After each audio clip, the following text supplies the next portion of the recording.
Hi friends, welcome back to Manjula's lifestyle vlogs. ಎಲ್ಲರೂ ಹೇಗಿದ್ದೀರಾ? ನೀವೆಲ್ಲ ಚೆನ್ನಾಗಿದ್ದೀರಾ ಅಂದ್ಕೊಂಡಿದ್ದೀನಿ. ನಾನು ಕೂಡ ಚೆನ್ನಾಗಿದ್ದೀನಿ. ಇವತ್ತಿನ ರೆಸಿಪಿ ಬಂದು ರೈಸ್ ಬಾತ್. ಸಿಂಪಲ್ಲಾಗಿ ಇರೋ ಸಾಮಗ್ರಿಗಳಲ್ಲೇ ಮಾಡುವಂತಹ ರೈಸ್ ಬಾತು. ಇವತ್ತು ನನ್ನ ಮನೆಯಲ್ಲಿ ಯಾವುದೇ ರೀತಿಯ ತರಕಾರಿ ಇರಲಿಲ್ಲ, ಒಂದೇ ಒಂದು ಆಲೂಗಡ್ಡೆ ಬಿಟ್ಟರೆ. ಹಾಗಾಗಿ ಆ ಒಂದು ಆಲೂಗಡ್ಡೆ ಬಳಸ್ಕೊಂಡು ಯಾವ ರೀತಿ ರೈಸ್ ಬಾತ್ ಮಾಡೋದು ಅಂತ ಈ ವಿಡಿಯೋದಲ್ಲಿ ನಿಮಗೆ ತಿಳಿಸ್ಕೊಟ್ಟಿದ್ದೀನಿ. ಸಿಂಪಲ್ಲಾಗಿ ಈಸಿಯಾಗಿ ಮಾಡಬಹುದು. ಬನ್ನಿ ಫ್ರೆಂಡ್ಸ್, ಹೇಗೆ ಮಾಡೋದು ಅಂತ ನೋಡ್ಕೊಂಡು ಬರೋಣ. ನೋಡಿ, ಇಲ್ಲೊಂದು 4 ಮೆಣಸಿನ್ಕಾಯಿ ಇಟ್ಕೊಂಡಿದ್ದೀನಿ, ಸ್ವಲ್ಪ ಜಜ್ಜಿರುವಂಥ ಶುಂಠಿ ಬೆಳ್ಳುಳ್ಳಿ, 1 ಟೊಮೆಟೊ, 1 ಆಲೂಗಡ್ಡೆ, 1 ಈರುಳ್ಳಿ, ಇಷ್ಟನ್ನು ಬಳಸ್ಕೊಂಡು ನಾನು ಇವತ್ತು ರೈಸ್ ಬಾತ್ ಮಾಡ್ತಾ ಇರೋ ಅಂಥದ್ದು. ತುಂಬ ಈಸಿಯಾಗಿ ಮಾಡಬಹುದು ಇದನ್ನು, ಹಾಗಾಗಿ ತೋರಿಸ್ತಾ ಇದ್ದೀನಿ. ನೋಡಿ, ಇದು ಅಕ್ಕಿನ ತೊಳೆದು ನೆನೆಸಿಟ್ಕೊಂಡಿದ್ದೀನಿ. ಈಗ ಇದನ್ನು ನಾವು ಬಳಸ್ಕೊಂಡು ಹೇಗೆ ರೈಸ್ ಬಾತ್ ಮಾಡೋದು ಅಂತ ಹೇಳ್ತೀನಿ. ಈಗ ನೋಡಿ, ನಾನು ಕುಕ್ಕರ್ ಇಟ್ಟಿದ್ದೀನಿ. ಕುಕ್ಕರಿಗೆ ಒಂದು 4 ಸ್ಪೂನ್ ಆಗೋಷ್ಟು ಎಣ್ಣೆ ಹಾಕಿದ್ದೀನಿ. ಆಮೇಲೆ ಒಂದು ಅರ್ಧ ಸ್ಪೂನು ಸಾಸಿವೆ, 1 ಸ್ಪೂನ್ ಆಗೋಷ್ಟು ಸೋಂಪು ಸಹ ಹಾಕ್ಕೊಂಡಿದ್ದೀನಿ. ಈಗ ಮೆಣಸಿನ್ಕಾಯಿನ, ಸೀಳಿರೋಂಥ ಮೆಣಸಿನ್ಕಾಯಿನ ಹಾಕಿದ್ದೀನಿ. ಜಜ್ಜಿರೋಂಥ ಶುಂಠಿ ಬೆಳ್ಳುಳ್ಳಿ ಅದನ್ನು ಸಹ ಇದಕ್ಕೆ ಹಾಕ್ಕೊಂಡಿದ್ದೀನಿ. ಅದೆಲ್ಲ ಸ್ವಲ್ಪ ಫ್ರೈ ಆಗಬೇಕು ಫ್ರೆಂಡ್ಸ್. ಹಾಗಾಗಿ ಒಂದು ಸ್ವಲ್ಪ ಸೆಕೆಂಡ್ಸ್, ಅಂದರೆ ಒಂದು 30-40 ಸೆಕೆಂಡ್ಸ್ ಅದು ಚೆನ್ನಾಗಿ ಫ್ರೈ ಆಯಿತು. ಈಗ ನೋಡಿ, ನಾನು ಅದಕ್ಕೆ ಕಟ್ ಮಾಡಿರೋಂಥ ಈರುಳ್ಳಿನ ಸಹ ಹಾಕ್ಕೊಳ್ತಾ ಇದ್ದೀನಿ. ಮತ್ತು ಈರುಳ್ಳಿ ತುಂಬ ಸಣ್ಣಗೆ ಹೆಚ್ಚಿದೆ, ಹಾಗಾಗಿ ಬೇಗ ಫ್ರೈ ಆಗಿಬಿಡುತ್ತೆ ಅಂತ ಜೊತೆಗೆ ಆಲೂಗಡ್ಡೆ ಸಹ ಹಾಕ್ಕೊಬಿಟ್ಟೆ. ಈಗ ನೋಡಿ, ಇದನ್ನೆಲ್ಲ ಹಾಕಿ ಚೆನ್ನಾಗಿ ಮಿಕ್ಸ್ ಮಾಡೋ ಅಂಥದ್ದು. ಮನೆಯಲ್ಲಿ ಯಾವುದೇ ರೀತಿ ತರಕಾರಿ ಇಲ್ಲ, ಏನಪ್ಪ ಮಾಡೋದು ಅನ್ನೋರಿಗೆ ಇರೋದ್ರಲ್ಲೇ ಹೇಗೆ ಮಾಡೋದು ಅಂತ ನಾನು ತೋರಿಸ್ಕೊಡ್ತಾ ಇದ್ದೀನಿ ಹೊರತು ಇಲ್ಲಿ ಏನಪ್ಪ ಹೀಗೆ ಮಾಡಬೇಕು, ಹಾಗೆ ಮಾಡಬೇಕು ಆ ಥರ ಎಲ್ಲ ಏನೂ ಅಲ್ಲ.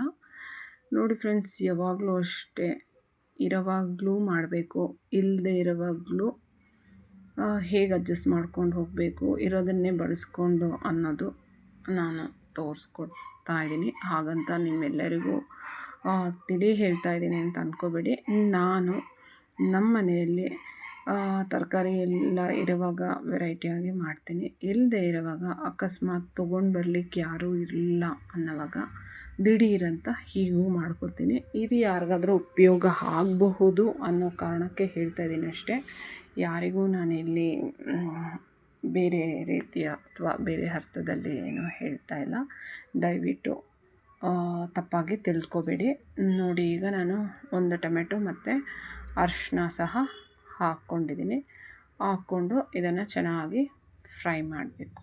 ನೋಡಿ, ಈ ಥರ ಚೆನ್ನಾಗಿ ಫ್ರೈ ಆದಮೇಲೆ ಈಗ ನಾನು 1 ಸ್ಪೂನ್ ಆಗೋಷ್ಟು ಗರಂ ಮಸಾಲ ಸಹ ಹಾಕ್ಕೊಂಡಿದ್ದೀನಿ. ಮತ್ತು ರುಚಿಗೆ ತಕ್ಕಷ್ಟು ಉಪ್ಪು ಇಷ್ಟು ಹಾಕ್ಕೊಂಡು 1-2 ನಿಮಿಷ ಫ್ರೈ ಮಾಡ್ಕೋಬೇಕು ಅಷ್ಟೇ ಫ್ರೆಂಡ್ಸ್. ತುಂಬ ಈಸಿಯಾಗಿ ಆಗ್ಬಿಡುತ್ತೆ ಇದು.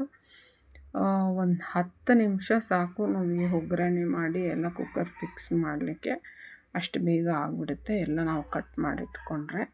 ಈಗ ನೋಡಿ, ಇದೆಲ್ಲ ಫ್ರೈ ಆಗಿದೆ. ಈಗ ನಾವು ನೆನೆಸಿರೋ ಅಂಥ ಅಕ್ಕಿನ ಸಹ ಹಾಕ್ಕೊಳ್ಳೋಣ. ಈಗ ನಾನು ಅಕ್ಕಿನ ಸಹ ಇದಕ್ಕೆ ಹಾಕ್ಕೊಂಡಿದ್ದೀನಿ. ಇದನ್ನು ಹಾಕ್ಕೊಂಡು ಚೆನ್ನಾಗಿ ಮಿಕ್ಸ್ ಮಾಡೋ ಅಂಥದ್ದು. ನೋಡಿ, ನಾನು ಇದನ್ನು ಚೆನ್ನಾಗಿ ಮಿಕ್ಸ್ ಮಾಡ್ತಾಯಿದ್ದೀನಿ. ಮಿಕ್ಸ್ ಆದಮೇಲೆ ಇವಾಗ ನಾವು ಇದನ್ನು ಚೆನ್ನಾಗಿ 1 ನಿಮಿಷ ಫ್ರೈ ಮಾಡ್ಕೊಳ್ಳೋಣ. ಈ 1 ನಿಮಿಷ ಫ್ರೈ ಆದಮೇಲೆ ನಾವು ಇದಕ್ಕೆ ಅಳತೆಗೆ ತಕ್ಕಷ್ಟು ನೀರನ್ನು ಹಾಕ್ಕೊಳ್ಳೋಣ. ಅಂದರೆ 1 ಲೋಟ ಅಕ್ಕಿ ಹಾಕ್ಕೊಂಡಿದ್ರೆ 2 ಲೋಟ ನೀರಂಗೆ ಹಾಕ್ಕೋಬೇಕು. ಹಾಗಾಗಿ ಇಲ್ಲಿ ನೋಡಿ, ಇದು ಫ್ರೈ ಕೂಡ ಆಯಿತು. ಈಗ ನಾನು ನೀರನ್ನು ಹಾಕ್ಕೊಳ್ತಾ ಇದ್ದೀನಿ. ಈಗ 1 ಲೋಟ ನಾನು ಅಕ್ಕಿ ತೊಗೊಂಡಿದ್ದೆ, ಹಾಗಾಗಿ 2 ಲೋಟ ಆಗೋಷ್ಟು ನೀರನ್ನು ಸಹ ನಾನು ಇದಕ್ಕೆ ಹಾಕ್ಕೊಳ್ತಾ ಇದ್ದೀನಿ. ಈಗ ನೀವು ಟೇಸ್ಟ್ ನೋಡಿಕೊಂಡು, ಉಪ್ಪು ಖಾರ ಇದೆಯಾ ಅಂತ ನೋಡಿಕೊಂಡು ಇದಕ್ಕೆ ಬೇಕಾದರೆ ಉಪ್ಪು ಹಾಕ್ಕೊಳ್ಳಿ. ನಾನು ಆವಾಗಲೇ ನಿಮಗೆ 1 ಲೋಟ ಅಕ್ಕಿ ಅಂತಂದರೆ ಸಾರಿ, ನಾನಿಲ್ಲಿ 1.5 ಲೋಟ ಅಕ್ಕಿ ಹಾಕಿದ್ದೆ. ಹಾಗಾಗಿ ನಾನಿಲ್ಲಿ 3 ಲೋಟ ಆಗೋಷ್ಟು ನೀರನ್ನು ಸಹ ಹಾಕ್ಕೊಂಡಿದ್ದೀನಿ. ಹಾಕ್ಕೊಂಡು ಈಗ ಉಪ್ಪು ಖಾರ ಎಲ್ಲ ಕರೆಕ್ಟಾಗಿತ್ತು. ಸೊ ಇದನ್ನು ನಾನು ಕ್ಲೋಸ್ ಮಾಡಿ 2 ವಿಷಲ್ ಬರೋ ಥರ ಇಡ್ತೀನಿ. ಈಗ ನೋಡಿ ಫ್ರೆಂಡ್ಸ್, ಇದೆಲ್ಲ ಚೆನ್ನಾಗಿ ಆಮೇಲೆ ನನಗೆ ನೆನಪಾಯಿತು ಏನಂದರೆ ಸ್ವಲ್ಪ ಕಸೂರಿ ಮೆಥಿ ಹಾಕೋಣ ಅಂಥೇಳಿ. ಹಾಗಾಗಿ ಅದನ್ನು ಸಹ ಇಲ್ಲಿ ಹಾಕಿದೆ. ನಿಮ್ಮ ಹತ್ರ ಇದ್ದರೆ ಹಾಕಿ, ಇಲ್ಲ ಅಂದರೆ ಪರವಾಗಿಲ್ಲ.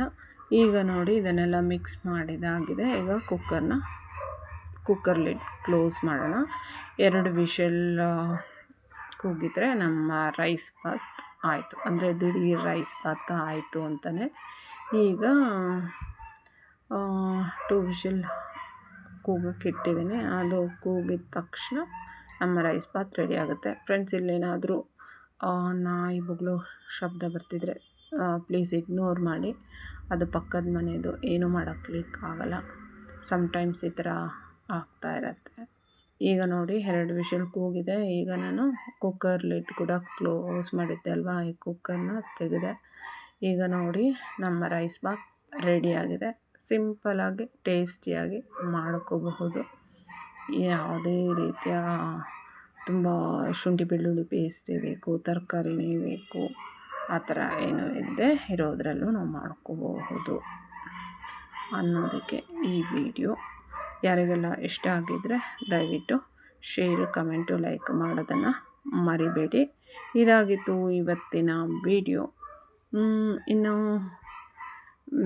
ಯಾವ ರೀತಿಯ ಅಡುಗೆ ರೆಸಿಪಿ ಬೇಕು ಅಂತ ಅನಿಸಿದರೆ ಕಮೆಂಟಲ್ಲಿ ಹೇಳಿ, ಮಾಡಲಿಕ್ಕೆ ಟ್ರೈ ಮಾಡ್ತೀನಿ. ಇದಾಗಿತ್ತು ಇವತ್ತಿನ ವಿಡಿಯೋ. ಮತ್ತು ಇವತ್ತು ಇದು ನೋಡಲಿಕ್ಕೆ ಕೂಡ ತುಂಬ ಚೆನ್ನಾಗಿತ್ತು ಮತ್ತು ಟೇಸ್ಟಿಯಾಗೂ ಇತ್ತು ಫ್ರೆಂಡ್ಸ್. ನೋಡಿ, ನಾನು ಸರ್ವ್ ಕೂಡ ಮಾಡಿ ತೋರಿಸ್ತಾ ಇದ್ದೀನಿ. ಚೆನ್ನಾಗಿತ್ತು ಆ್ಯಕ್ಚುಲಿ, ಸಿಂಪಲ್ಲಾಗಿ ಟೇಸ್ಟಿಯಾಗೂ ಇತ್ತು. ತುಂಬ ಮಸಾಲೆ ಇಲ್ಲದೆ ಚೆನ್ನಾಗಿತ್ತು. ಇಲ್ಲಿವರೆಗೂ ಯಾರೆಲ್ಲ ನನ್ನ ಚಾನಲ್ನ ಸಬ್ಸ್ಕ್ರೈಬ್ ಮಾಡಿಲ್ಲ ಪ್ಲೀಸ್ ಸಬ್ಸ್ಕ್ರೈಬ್ ಮಾಡಿ ನೋಡಿ ಅಂತ ಹೇಳ್ತಾ ಬಾಯ್ ಫ್ರೆಂಡ್ಸ್.